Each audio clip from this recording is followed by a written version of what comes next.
2 Kings, chapter 3. Moab Revolts. Joram, son of Ahab, became king of Israel in Samaria in the 18th year of Jehoshaphat, king of Judah, and he reigned 12 years. He did evil in the eyes of the Lord, but not as his father and mother had done. He got rid of the sacred stone of Baal that his father had made.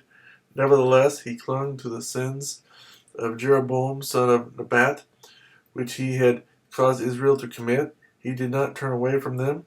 Now Mesha, king of Moab, raised sheep, and he had to supply the king of Israel with 100,000 lambs, and with the wool of 100,000 rams. But after Ahab died, the king of Moab rebelled against the king of Israel. So at that time King Joram set out from Samaria and mobilized all Israel. He also sent his message to Jehoshaphat, king of Judah.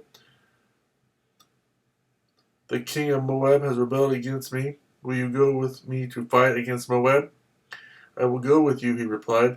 I am as you are, my people as your people, my horses as your horses. But what route shall we attack? He asked. Through the desert of Edom, he answered.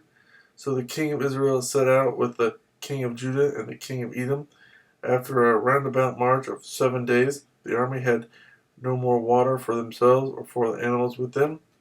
What, exclaimed the king of Israel, has the Lord called us 3 kings together only to hand us over to Moab? But Jehoshaphat asked, Is there no prophet of the Lord here, that we may inquire of the Lord through him?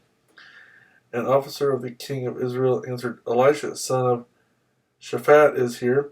He used to pour water on the hands of Elijah.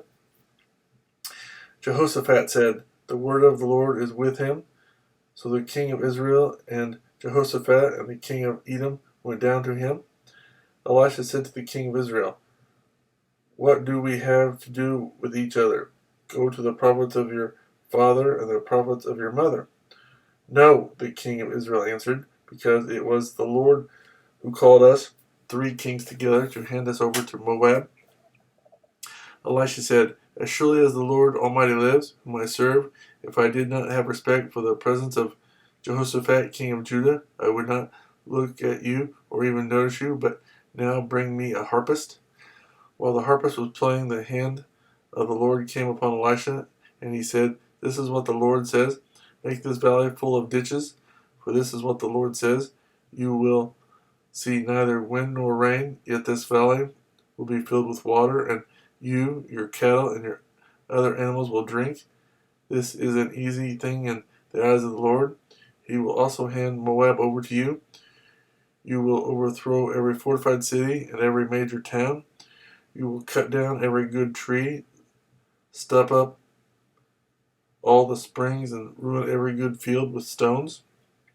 The next morning, about the time for offering the sacrifice, there it was, water flowing from the direction of Edom, and the land was filled with water.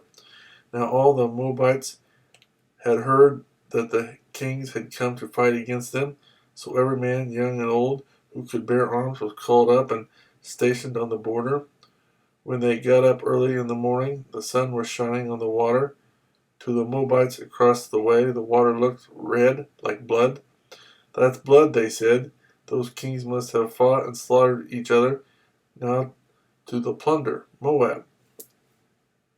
But when the Moabites came to the camp of Israel, the Israelites rose up and fought them until they fled, and the Israelites invaded the land and slaughtered the Moabites.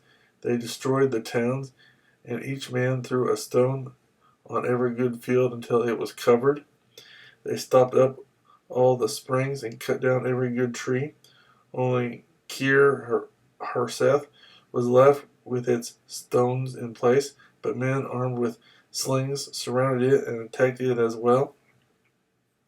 When the king of Moab saw that the battle had gone against him, he took with him 700 swordsmen to break through to the king of Edom, but they failed. Then he took his firstborn son, who was to succeed him as king, and offered him as a sacrifice on the city wall. The fury against Israel was great. They withdrew and returned to their own land.